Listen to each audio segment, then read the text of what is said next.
ഇവിടെ സ്വാഗതം പറഞ്ഞ നമ്മുടെ ജനറൽ സെക്രട്ടറി ഒരുപാട് സമയമെടുക്കുമെന്നുള്ളതുകൊണ്ട് എൻ്റെ സഹപ്രവർത്തകരായിട്ട് ജോൺസന് സമയം കിട്ടിയില്ല. കുറേ കാര്യങ്ങൾ നിവേദന രൂപത്തിൽ പറയണമെന്ന് ആഗ്രഹിച്ചായിരുന്നു. ഇത് എറണാകുളത്താണ് 41ാമത് സമ്മേളനം. ഇതിൻ്റെ തുടക്കം എറണാകുളം തന്നെയാണ്. ഞാനിപ്പോൾ അത് ചരിത്രം മനസ്സിലാക്കി. 84 ശ്രീ ജോസഫ് ചെറിയാൻ, അദ്ദേഹം സിനിമാ നായകനായിരുന്ന, ഫോട്ടോഗ്രാഫി പഠിച്ച അദ്ദേഹം മുൻകൈ എടുത്ത് തുടങ്ങിയ സംഘടന ഇന്ന് കേരളത്തിലെ ഏറ്റവും വലിയ സംഘടനകളിലൊന്നായി മാറി എന്നത് വളരെ സന്തോഷകരമാണ്. അതിൽ നിങ്ങളുടെ നോട്ടീസിൽ പറയുന്ന പോലെ ഐക്യത്തിൻ്റെ കെട്ടുറപ്പെന്നാണ്. എല്ലാവരും കക്ഷി രാഷ്ട്രീയ ജാതി മത ചിന്തകൾക്ക് അതീതമായി ഒന്ന് ചേർന്ന് നിൽക്കുന്നതിൻ്റെ ഫലമാണ് സംഘടന ഇത്രയും മെച്ചപ്പെട്ട രൂപത്തിലേക്ക് മാറിയത്. ഇപ്പോൾ നിങ്ങൾക്ക് പഴയ പോലെയല്ല. പണ്ട് ഫോട്ടോഗ്രാഫി എന്ന് പറഞ്ഞാൽ ഒരാളെടുക്കുള്ളൂ. നിങ്ങൾ ക്യാമറയിൽ വരുമ്പോഴേക്കിട്ട് 100 വേറെ ഫോട്ടോഗ്രാഫർമാരെ മുൻപിലുണ്ടാവും. ഈ മൊബൈൽ വന്നതിന് ശേഷമൊക്കെയുള്ള മാറ്റം അങ്ങനെയാണ്. മൊബൈൽ സിനിമ വരെ എടുക്കുന്ന കാലമാണ്. ടെക്നോളജി അതിവേഗത്തിൽ മാറിയിരിക്കുന്നു.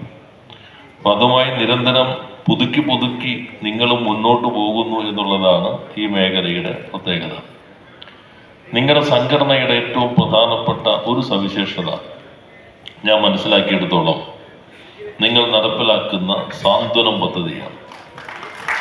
അത് സംഘടനയിൽപ്പെട്ട ഒരാൾ മരണപ്പെട്ടാൽ എല്ലാ അംഗങ്ങളും ഒരു ചെറിയ സംഖ്യ കൊടുക്കണമെങ്കിലും മൊത്തം വരുമ്പോൾ 9 ലക്ഷത്തോളമാണ് മരണപ്പെടുന്ന ഒരാൾക്ക് കൊടുക്കുന്നത്. ആ കുടുംബത്തിന് 100 രൂപയാണ് ഒരാൾ കൊടുക്കുന്നത്, അല്ലേ? ഞാൻ മനസ്സിലാക്കിയത് എങ്ങനെ? 100 രൂപയാണ്.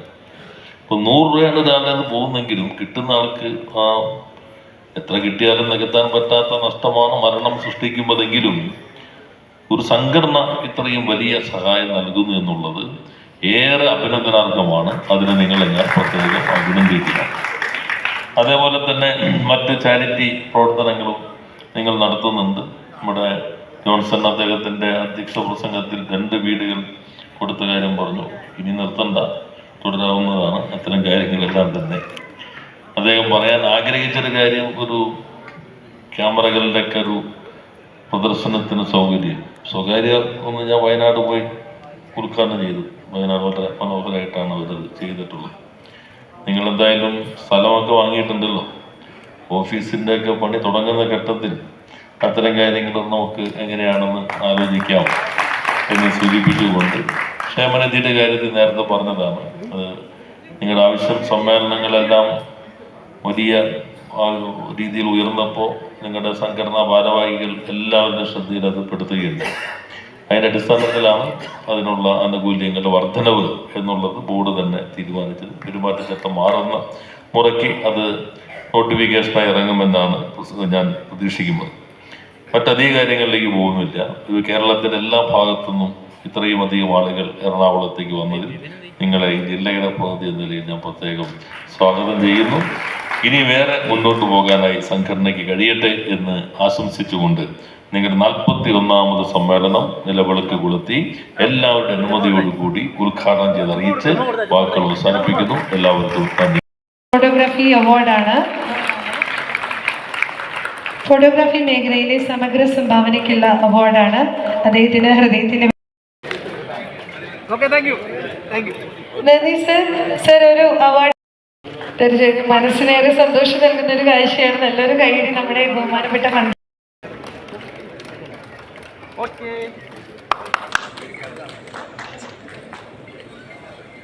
നന്ദി.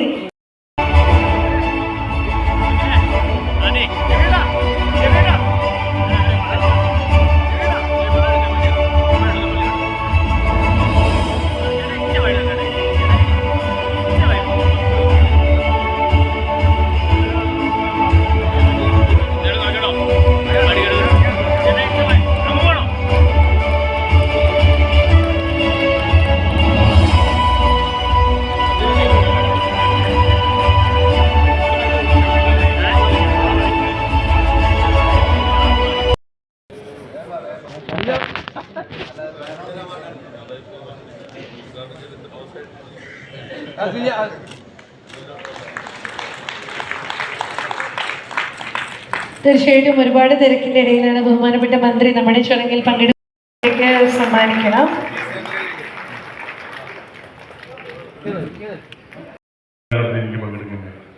ഇപ്പൊ നിരവധിയായ പ്രവർത്തന മേഖലയിലെ മുഴുവൻ ആളുകളെയും ചേർത്ത് പിടിച്ചുകൊണ്ട് സമ്മാനിക്കണം. അടുത്തതായിട്ട് സെക്കൻഡ് പ്രൈസ് ആണ്. സെക്കൻഡ് വിഷയം പുലർക്കാലമായിരുന്നു. Second prize. അടുത്തതായിട്ട് തേർഡ് പ്രൈസ് ധവനീഷ് കണ്ണൂർ, ശ്രീ ധവനീഷ് കണ്ണൂർ.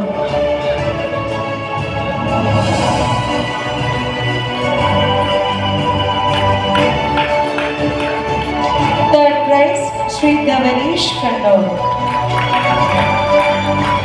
അതോടൊപ്പം തന്നെ നമ്മുടെ പ്രോത്സാഹന സമ്മാനം കൂടി നൽകുന്നുണ്ട്. ആദ്യമായിട്ട് ഏറ്റുവാങ്ങുന്നത് മുഴൂർ പാലക്കാട്, അഞ്ചാമത് ശ്രീജിത്ത് ലീലായി കാസർഗോഡ്.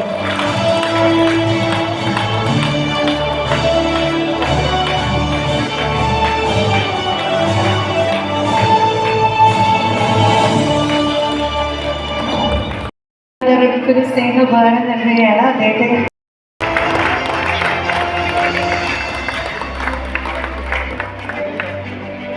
ഇനി നമ്മളോട് സംസാരിക്കാൻ വേണ്ടിയിട്ട് ഏറെ സ്നേഹത്തോടെ എല്ലാവർക്കും സാധ്യമായിട്ടുള്ളൊരു കാര്യമല്ല. എനിക്ക് തോന്നുന്നു 100 തവണയോളം എന്തോ അദ്ദേഹം ചെയ്തിട്ടുണ്ട്. അപ്പം അതൊരു വലിയൊരു കാര്യമാണ്.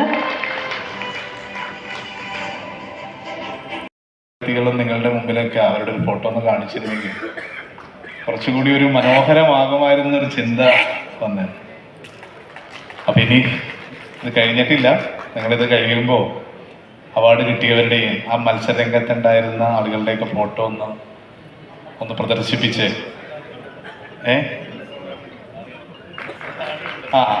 അപ്പോൾ ഏതായാലും ഫോട്ടോഗ്രാഫേഴ്സ് അസോസിയേഷൻ്റെ സമ്മേളനത്തിൽ വരാൻ കഴിഞ്ഞത് ഒരു കുടുംബത്തിലേക്ക് വന്ന പ്രതീതിയാണ് എനിക്കുള്ളത്. കാരണം ക്യാമറ എടുത്തിട്ട് കുറേ നാൾ ഞാനും കറങ്ങിയിട്ടുണ്ട്. ജീവിതത്തിലെ ഏറ്റവും നല്ല കാഴ്ചകൾ കാണുവാനും അത് പകർത്തി പ്രിൻ്റ് എടുക്കൽ കുറവായിരുന്നു.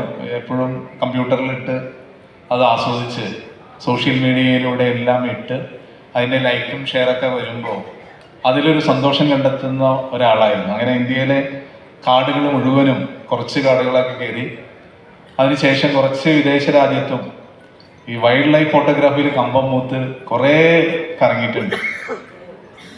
അവിടെയെല്ലാം എനിക്ക് മനസ്സിലായ ഒരു കാര്യം, ആ യാത്രകൾ എന്നെ പാകപ്പെടുത്താൻ വളരെ സഹായിച്ചിട്ടുണ്ട്. കാരണം ഞാൻ എവിടെ ഏതൊരു വേദിയിലും പ്രസംഗിക്കാൻ പോകുമ്പോൾ പറയുന്ന ഒരു കാര്യം, ഒരു പൊതുപ്രവർത്തകൻ എന്ന് പറയുന്നത് ഒരു ഫോട്ടോഗ്രാഫറെ പോലെ ആയിരിക്കണം. അതിന് പറയാൻ കാരണം പല ആംഗിളിൽ നിന്ന് കാഴ്ചകൾ കാണാൻ നമുക്ക് കഴിയണം. ആ കാഴ്ചകൾ കാണുന്നത് മാത്രമല്ല, ഏത് ഒബ്ജക്റ്റിനെ നമ്മൾ തിരഞ്ഞെടുക്കുക എന്നുള്ള പ്രധാനപ്പെട്ട ഘടകമാണ്. അതിലൊരു ലൈറ്റ് പ്രധാനപ്പെട്ട ഘടകമാണ്. ക്യാമറയുടെ ആംഗിൾ പ്രധാനപ്പെട്ട ഘടകമാണ്. ഏത് സമയത്ത് ക്ലിക്ക് ചെയ്യുക എന്നുള്ളത് ഏറ്റവും പ്രധാനപ്പെട്ട. കാരണം നല്ല കാഴ്ചകൾ കണ്ട് കാഴ്ചകൾ മറന്നുപോയി ആ ഒബ്ജക്റ്റ് മുമ്പിലൂടെ കടന്നുപോയിട്ട് പിന്നെ ക്ലിക്ക് ചെയ്തിട്ട് ഒരു കാര്യമില്ല. ഞാൻ എൻ്റെ കോവിഡ് സമയത്ത് 5 ദിവസം എടുത്താണ് ഒരു ബേർഡിൻ്റെ പടം ഞാൻ ഉദ്ദേശിക്കുന്ന ഒരു ആംഗിളിൽ നിന്ന് എടുക്കാൻ പറ്റിയത്. അപ്പോൾ 5 ദിവസം നമ്മളത് അങ്ങനെ കാത്തിരുന്ന് കഴിഞ്ഞാൽ റിസൾട്ട് കിട്ടുമെന്ന കാര്യത്തിൽ യാതൊരു സംശയവുമില്ല. അതുപോലെ രാഷ്ട്രീയ നേതാക്കളും ഫോട്ടോഗ്രാഫേഴ്സും തമ്മിൽ വലിയ ബന്ധമാണ് പൊതുപ്രവർത്തകർ. എനിക്കറിയാം ഒരാൾ MLA ആയത്, ഞാൻ MLAയുടെ പേര് പറയുന്നില്ല, അദ്ദേഹത്തിനെ മോശപ്പെടുത്താൻ ഞാൻ ആഗ്രഹിക്കുന്നില്ല. കാരണം ഒരു സമരത്തിന് പോയപ്പോൾ ഫോട്ടോഗ്രാഫറുടെ അടുത്ത് എല്ലാ ഫോട്ടോഗ്രാഫറുടെ അടുത്തും പറഞ്ഞു, ഞാൻ ഇന്ന ആംഗിളിൽ നിൽക്കും, ആ സമയത്ത് നിങ്ങൾ എനിക്കൊന്ന് ക്ലിക്ക് ചെയ്ത് തന്നോട്ടാന്ന് പറഞ്ഞു. കറക്റ്റായിട്ട് ആ സമയത്ത് ക്ലിക്ക് ചെയ്ത് കൊടുത്തു. പിറ്റേ ദിവസത്തെ മനോരമയും മാതൃഭൂമിയിലും ആ ഫോട്ടോയാണ് വന്നത്. 2 മാസം കഴിഞ്ഞ് നടന്ന നിയമസഭാ തെരഞ്ഞെടുപ്പിൽ ആ ഫോട്ടോ ഉണ്ടാക്കിയ ഇമ്പാക്റ്റ് കൊണ്ട് അദ്ദേഹം സ്ഥാനാർത്ഥിയായി, അദ്ദേഹം ജയിച്ചു. അപ്പോൾ ഫോട്ടോഗ്രാഫേഴ്സിൻ്റെ അടുത്ത് രാഷ്ട്രീയക്കാർ, കാരണം നിങ്ങൾ വിചാരിച്ചു കഴിഞ്ഞാൽ ഒരാളെ കട്ട് ചെയ്ത് കളയാൻ എളുപ്പമുണ്ട്.